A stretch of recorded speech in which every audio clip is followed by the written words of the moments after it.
स्वागत है आप सभी का Shashi sir official YouTube channel में। स्टार्ट करते हैं आज का क्लास। आज हम लोग देखेंगे बाल गोविंद भगत। व्यक्ति चित्र, लेखक है, रचनाकार है रामवृक्ष बेनीपुरी। ठीक है, इससे पहले हम लोग पहला जो अध्याय था गद्य खंड का, नेताजी का चश्मा, इसका वीडियो अपलोडेड है और साथ ही साथ काव्य खंड का जो पहला अध्याय है उसका भी वीडियो अपलोडेड है इसी चैनल पर। आपने नहीं देखा है तो प्लीज़ जाकर देख सकते हैं। चलिए स्टार्ट करते हैं आज का क्लास। बाल गोविंद भगत रामवृक्ष बेनीपुरी के ही गांव के एक व्यक्ति हैं जो इतना ज़्यादा इनको प्रभावित किए, जिनका व्यक्तित्व जो है इनके दिलो दिमाग पर इतना ज़्यादा छा गया कि अंत में बाल गोविंद भगत के ऊपर लिखने को इनकी कलम जो है आतुर हो गई, इनकी कलम बेबस हो गई। लेखक बताते हैं कि बाल गोविंद भगत मेरे ही गांव में रहने वाले एक गोरे चिट्टे और मंझोले कद के व्यक्ति हैं। ऐसा नहीं है कि उनके चेहरे पर लंबी लंबी दाढ़ी है या लंबे लंबे बाल हैं, बल्कि उनका चेहरा जो है हर समय सफ़ेद दाढ़ी से जो है एकदम चमकता रहता है और हर समय अपने कान पर जो है कनफटी टोपी, जो कबीर पंथी लोग पहनते हैं, कनफटी टोपी जिसको कॉपिन भी कहते हैं। ठीक है, ये तुलसीदास वगैरह भी इस चीज़ को पहनते थे। अपने सिर पर कॉपिन या फिर कनफटी टोपी हमेशा पहने रहते थे।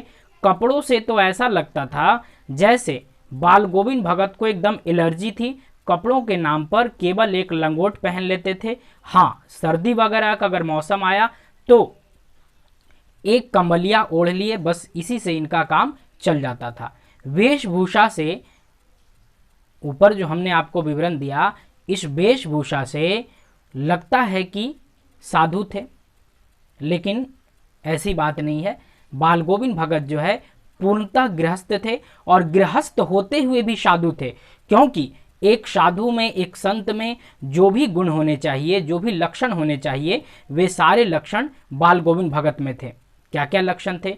हमेशा त्याग और समर्पण के लिए बाल गोविंद भगत तैयार रहते थे। हर समय कबीर के गीत गाया करते थे, कबीर को ही साहब मानते थे।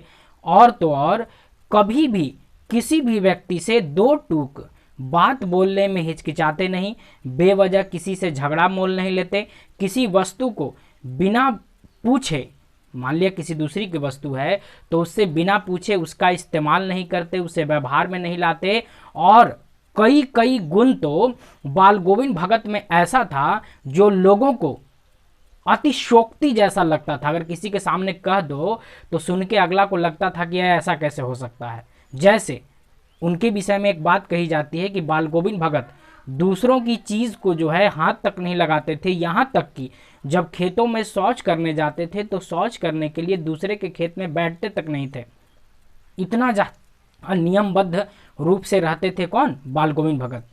बाल गोविंद भगत मुख्य रूप से कबीर पंथी थे, कबीर को ही अपना सब कुछ मानते थे, कबीर को साहब कहते थे और सुबह शाम कबीर के ही गीत टेरा करते थे, कबीर के ही गीत गाया करते थे। और इनके खेतों में थोड़ा बहुत ज़मीन भी था जिस पर ये खेती करते थे। इनके खेतों में जो कुछ भी अनाज उपजता था पहले साहब के दरबार में, साहब के दरबार अर्थात कबीर पंथियों का जो मठ है इनके गांव से 2-3 मील के फासले पर था, उस कबीर मठ पर लेकर जाया करते थे। अपने खेतों में उपजे हुए अनाज को समर्पित कर दिए और प्रसाद स्वरूप जो भी लौटा कर मिलता था उसी से साल भर अपना गुजारा और अपने परिवार का गुजारा करते थे। जहाँ तक परिवार का सवाल है तो इनकी पत्नी थी, लेकिन पत्नी को लेखक ने कभी देखा नहीं, पत्नी के विषय में विशेष कोई जानकारी नहीं।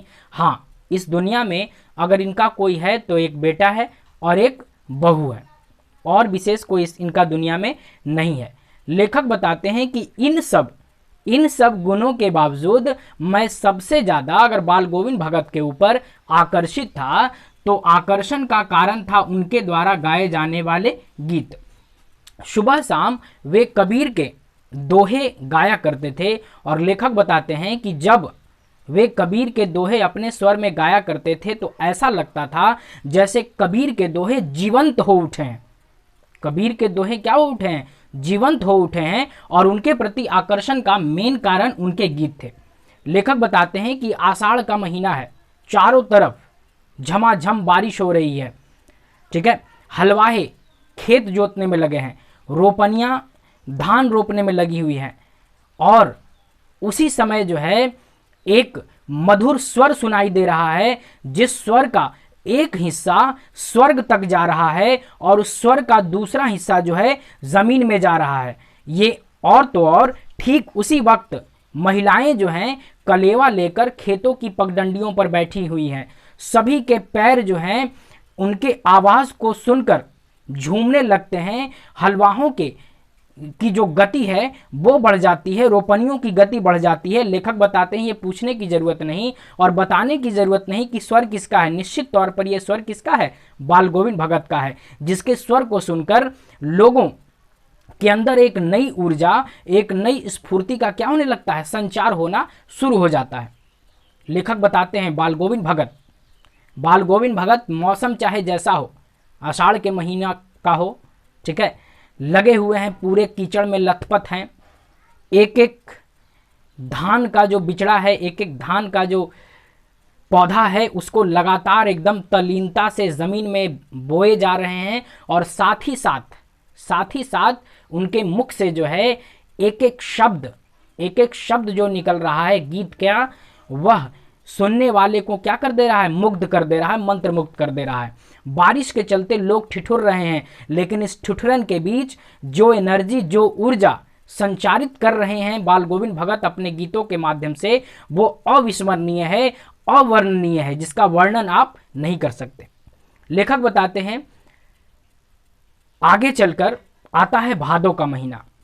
भादों के महीने में अभी शाम का समय है, अभी जो है भारी वर्षा हुई है, वर्षा खत्म ही हुई है, और वर्षा के समय बिजली कड़कने, बादलों के गरजने इत्यादि की ध्वनि के बीच भले ही किसी ने आवाज सुना हो न सुना हो, लेकिन उस अंधेरी रात में दादुर का मतलब मेढक और झिंगुर के आवाज के बीच जब बाल गोविंद भगत की आवाज गूंजती है, तो इनके आवाज में इतनी दम नहीं होती कि बाल गोविंद भगत के आवाज को क्या कर सके, दबा सके। लेखक बताते हैं कि ऐसी रात में जब पूरा गांव सुनसान है, सब लोग निद्रा में जाने को तैयार हैं, उस समय जब बाल गोविंद भगत के गीत पूरे गांव में गूंजते हैं, तो निश्चित तौर पर एक नई ऊर्जा का संचार होता है। लेखक बताते हैं कि बाल गोविंद भगत गीत गाया करते, कई लोगों का सुबह जो है उनके गीत को सुनकर होता, और कई लोगों की जो शाम है इनके गीत को सुनकर ही बीतती। लेखक बताते हैं कि जब ये खंजड़ी बजा कर गीत गाया करते थे, तो आस पड़ोस के सुनने वाले लोग जो है एकदम से क्या हो जाते थे, मंत्र मुग्ध हो जाते थे इनके गीतों के ऊपर। फिर लेखक आगे बताते हैं कि जब महीना आता है किसका, कार्तिक का, यहाँ कार्तिक होना चाहिए लेकिन कार्तिक आम भाषा में कहा जाता है इसको। तो जब कार्तिक का महीना शुरू होता है, कार्तिक का महीना जिस छठ दीपावली के समय जो होता है, कार्तिक के महीने में दीपावली मनाई जाती है। तो जब कार्तिक का महीना शुरू होता है, तो उस समय से लेकर फाल्गुन के महीने तक, यानी होली के पास फाल्गुन के महीने तक जो है इनकी सुबह की प्रभात फेरियां शुरू हो जाती हैं। सुबह प्रभात फेरियां ये करते हैं। कार्तिक के महीना से प्रभात फेरी शुरू होता है और कब तक चलता रहता है, फागुन के महीने तक। सुबह जागते हैं, ठीक है, 2-3 मील सुबह जागते हैं, 2-3 मील पर नदी पड़ती है। सुबह कब जाकर नदी में नहाकर लौट आते थे, और लौट आने के बाद गांव से बाहर एक तालाब है, तालाब के पास जो चबूतरा जैसा था, उसी पर बैठकर खंजड़ी बजाते, गीत गाते, पूरब की तरफ मुख करके। कई बार तो गीत गाते गाते ऐसा महसूस होता कि अब उठ खड़े होंगे, अब नाचना शुरू कर देंगे, ऐसा फीलिंग आता था इनके गीतों में। महीना वो बताते हैं, उनको याद है माघ का महीना था, दांत को किटकिटा देने वाली, कपा देने वाली ठंड थी, और अक्सर जो लेखक हैं राम वृक्ष बेनीपुरी देर से जागने वाले व्यक्ति थे, जल्दी ये जागते नहीं थे सुबह में, लेकिन उस माघ की कपकपा देने वाली ठंड की सुबह में जो है, एक सुबह इनकी नींद खुली और नींद ऐसी खुली कि यह आकर्षित हो चले। किसके ऊपर? बाल गोविंद भगत के गीतों के ऊपर। बाल गोविंद भगत जो है सुबह सुबह तालाब के पास बैठकर क्या कर रहे थे? गा रहे थे। लेखक बताते हैं कि जब मैं वहां पहुंचा आकर्षित होकर, तो उस समय देख रहा हूं कि चारों तरफ कोहरा है, चारों तरफ कोहरा छाया हुआ है। आसमान में जो है पूरब से थोड़ी बहुत लालिमा है सूरज की, और ठीक उसी समय शुक्र तारा जो है उगा हुआ है। इतना ही कंडीशन है, और इस समय जो है जागकर बैठकर यहाँ पर गीत गा रहे हैं कौन? बाल गोविंद भगत। लेखक बताते हैं बाल गोविंद भगत जब गा रहे हैं, मदमस्त होकर खंजरी बजा रहे हैं, तो उनके सिर से जो है चादर गिर जा रही है, सिर से चादर गिर जा रही। लेखक बता रहे मुझे इतनी ठंड लग रही है कि मैं कांप रहा हूं, लेकिन बाल गोविंद भगत नई ऊर्जा, नई स्फूर्ति के साथ लगातार क्या किए जा रहे हैं? गाए जा रहे हैं, लगातार अपने गीत टेरे जा रहे हैं, लगातार अपने दोहों को रटे जा रहे हैं। लगता है जैसे उनमें नई ऊर्जा और नई स्फूर्ति का संचार हुआ है। लेखक बताते हैं कि जब गर्मियों का दिन आता था, तो गर्मियों की संध्या में, गर्मियों की शाम में जो है इनके घर में मंडली लगा करती थी। शाम में मंडली लगा करती थी। ये शाम में खंजरी लेकर जो है गाया करते थे, और इनके जो चाहने वाले हैं खंजरी, ढोल, ताशे इत्यादि लेकर पहुंच जाते थे। ये एक गीत गाते थे, और पीछे से इनके जो चाहने वाले हैं उसको दोहराते रहते थे, तिहराते रहते थे। स्वर उठता था, स्वर गिरता था, और इतना ज़्यादा उसमें आकर्षण था कि सुनने वाले लोग मंत्रमुग्ध हो जाते थे, सुनने वाले लोग आकर्षित हो जाते थे। किसके ऊपर? इनके गीतों के ऊपर। गाते गाते मंडली के बीच में कभी कभी ऐसा लगता था कि बाल गोविंद भगत जो है अब खड़ा होकर नाचने लगेंगे, अब मंत्रमुग्ध हो जाएंगे। इतना ज़्यादा आकर्षण था किसमें? इनके गीतों में। लेखक बताते हैं कि इनके परिवार में एक बेटा था। पहले भी इसका बात हम बताए थे। एक परिवार में एक बेटा था, पत्नी कब चल बसी इसका जानकारी लेखक को नहीं है। बेटा था, और उस बेटे का जो है इन्होंने विवाह कर दिया था। बेटा क्या था कि थोड़ा बोदा था। बोदा कहने का मतलब मंद बुद्धि था, थोड़ा सुस्त था, अक्सर बीमार रहता था। लेखक बताते हैं कि उसका जो विवाह हुआ एक सुंदर और सुशील कन्या से हुआ, और जब से उस बेटे का विवाह हुआ है उस सुंदर और सुशील कन्या से, पतोहू जो है यानी उनकी जो बहू है इतना ज़्यादा सक्रिय है कि घर की सारी जिम्मेदारी और दुनियादारी की सारी जिम्मेदारी से बहू ने जो है इनको मुक्त कर रखा है। घर की कोई जिम्मेदारी, इनको कोई टेंशन नहीं है बहू के आने के बाद।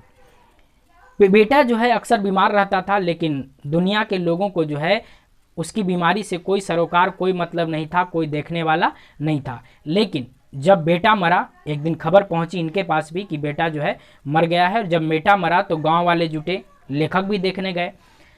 लेखक ने देखा कि एक कूस की चटाई पर अपने बेटे के शव को, बेटे के लाश को जो है लिटाए हुए हैं बाल गोविंद भगत। उसके ऊपर सफ़ेद कपड़ा दिए हुए हैं, मस्तक के पास जो है उसका दीपक जल रहा है, माद अगरबत्ती वगैरह भी जलाई गई है। और अक्सर उनका जो आंगन था उसमें फूल वगैरह लगा कर रखते थे कौन? बाल गोविंद भगत। वे फूल छिड़के हुए हैं आसपास, वे फूल जो है आसपास क्या किए हुए हैं? छिड़के हुए हैं। बहू जो है एक तरफ रो रही है, और बाल गोविंद भगत उस स्थिति में, जब गम की स्थिति है, सारे लोग रोते हैं, उस स्थिति में बाल गोविंद भगत जो है खंजरी लेकर लगातार गीत गाए जा रहे हैं, खंजरी लेकर लगातार गीत गाए जा रहे हैं। अन्य जो अड़ोसी पड़ोसी महिलाएं हैं वो बाल गोविंद भगत की जो पुत्र वधू है उसको चुप कराने का प्रयास कर रही हैं, रोते हुए बहू को समझाने का प्रयास कर रही हैं, लेकिन बाल गोविंद भगत जो है लगातार गाए जा रहे हैं। कभी कभी बाल गोविंद भगत जो है बहू के पास आते हैं और कहते हैं कि अरे ये रोने का समय नहीं, ये तो उत्सव मनाने का समय है। क्यों? क्योंकि बिरहीन आत्मा जो है अपनी प्रेमी ईश्वर से मिलने गई है। ये आत्मा से परमात्मा के मिलन का समय है, ये रोने का समय नहीं, उत्सव मनाने का समय है। लेखक बताते हैं तो मुझे तो कभी कभी लगा कि ये पागल तो नहीं हो गए हैं, लेकिन नहीं, वो सही है। ये उनका अटूट विश्वास है, और ये विश्वास ही सही है जो हमेशा मृत्यु पर जो है विजय प्राप्त करता है। उनका विश्वास कभी गलत नहीं था। लेखक बताते हैं जब पुत्र वधू की मृत्यु हो गई तो जब अंत्योष्ठी की बारी आई तो इन्होंने अंत्योष्ठी को जो है ज़्यादा तूल नहीं दिया, और पुत्र वधू के हाथों ही पुत्र को मुखाग्नि दिलवाई, यानी उसकी जो लाश थी उसको किसने जलाया? बहू ने जलाया, जैसा कि आमतौर पर नहीं होता आम जीवन में। और उनके जो उनका जो समाज था उसमें दूसरा विवाह या पुनर्विवाह जो है आम बात थी, लेकिन ये शांत रहे जब तक क्रियाकर्म नहीं हुआ, सारे काम खत्म नहीं हो गए। अंत्योष्ठी के बाद जो है 10-12 दिनों तक चलता है कार्यक्रम, वो जब तक खत्म नहीं हो गया तब तक बाल गोविंद भगत कुछ नहीं बोले। लेकिन जब खत्म हो गया सब कुछ, अंत्योष्ठी के बाद का जो 12 दिनों का कार्यक्रम होता है, जिसको अलग अलग जगह पर जो है अलग अलग चीज़ें कही जाती हैं, जैसे उत्तर प्रदेश में इसी को तेरही कहा जाता है, वहाँ 13 दिन होता है। आपके बिहार झारखंड में जो है 12 दिन पर ही हो जाता है, जिसको भोज या दसवां वगैरह कहते हैं। 10वें दिन को दसवां कहते हैं और 12वें दिन को जो है भोज कहा जाता है।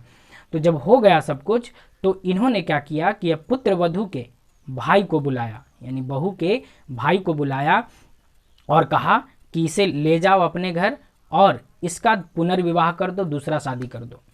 पुत्र वधू जो है जाने के लिए तैयार नहीं थी, उसका कहना था कि नहीं, मैं अपना जीवन जो है यहीं आपके चरणों में बिता दूंगी। लेकिन बाल गोविंद भगत ने कहा कि नहीं, अभी ये जो है युवा है, अभी इसकी उम्र बहुत बीती नहीं है, कुछ ऊंच नीच हो गई तो मैं दुनिया को क्या मुंह दिखाऊंगा, इसीलिए इसको ले जाओ, पुनर्विवाह कर दो।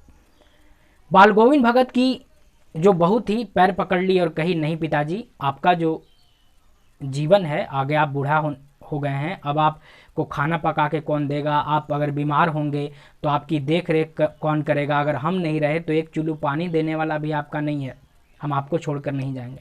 अंतिम पंक्ति जो बाल गोविंद भगत ने कहा कि या तो तुम इस घर को छोड़कर चली जाओ, नहीं तो मैं ही इस घर को छोड़कर चला जाऊंगा। जब ये अंतिम पंक्ति बाल गोविंद भगत ने कहा तो बहू को जो है लाचार होकर, बेबस होकर जाना पड़ा और वो चली गई। लेकिन बहू के जाने के बाद, बेटे की मृत्यु के बाद, बाल गोविंद भगत जो है अब कुछ ज़्यादा ही निवृत्त हो चुके थे घर की चिंताओं से। दिन भर अपना लगे रहते भक्ति भजन में, और साल भर में एक बार ये गंगा स्नान करने ज़रूर जाते थे। गंगा इनके घर से जो है लगभग 30 मील के फासले पर थी। 30 मील का फासला जो है ये पैदल तय करते थे। लेखक बताते हैं कि 30 मील की यात्रा जो है जाने में 4-5 दिन और आने में 4-5 दिन लगता था, लेकिन इस दौरान जो है घर से खाकर जाते और लौट कर घर पे ही खाते। वो बताते थे कि चूँकि मैं संत हूँ तो किसी के यहाँ खा नहीं सकता, और चूँकि मैं गृहस्थ हूँ तो मैं भिक्षा मांग नहीं सकता, इसलिए जाते थे और लौट कर आते थे तो घर पे ही खाते थे। बीच में कहीं पानी पी लिया या कुछ हो गया वो अलग मैटर है, लेकिन किसी के पास रुकते खाते पीते नहीं थे, लेकिन जाना निश्चित है। लेखक बताते हैं हर साल जाते तो ज़रूर थे, लेकिन इस बार जब से गंगा स्नान से लौट कर आए हैं तब से इनकी तबीयत जो है कुछ ख़राब है। खाने पीने के बावजूद जो है इनकी तबीयत में कोई सुधार नहीं हुआ, अक्सर बीमार रहने लगे। लेकिन बाल गोविंद भगत इतने ज़िद्दी आदमी थे कि इन्होंने जो है अपने किसी प्रकार के कोई रूटीन में कोई बदलाव नहीं किया। सुबह जागना है, नदी में जाकर स्नान करना है, तालाब के पास आकर गीत गाना है। लोगों ने जो है मना भी किया कि अब आप की तबीयत सही नहीं है, स्नान वगैरह जो है छोड़ दीजिए, लेकिन बाल गोविंद भगत ने नहीं छोड़ा। और एक दिन शाम को जो है वो गीत गा रहे थे, और इस दिन जब गीत गा रहे थे तो जिस प्रकार मोती धागा के टूटने पर बिखरता है, उसी प्रकार से बिखरी बिखरी आवाज़ में जो है ये गा रहे थे। और अगली ही सुबह जो है किसी ने बाल गोविंद भगत की कोई गीत की आवाज़ नहीं सुनी, कोई गाने की आवाज़ नहीं सुनी। और जब घर पहुँचे तो देखते हैं कि बाल गोविंद भगत नहीं रहे, बाल गोविंद भगत की मृत्यु हो चुकी है और आंगन में केवल उनका अस्थि पंजर बचा है। इस प्रकार बाल गोविंद भगत की मृत्यु हो गई। कहानी आपको कैसी लगी? लाइक कमेंट शेयर ज़रूर करें, ठीक है। मिलते हैं नेक्स्ट चैप्टर के साथ। अगर प्लीज़ नए हैं तो चैनल को सब्सक्राइब ज़रूर कर लें। मिलते हैं नए चैप्टर के साथ नए वीडियो में, तब तक के लिए सबको जय हिंद।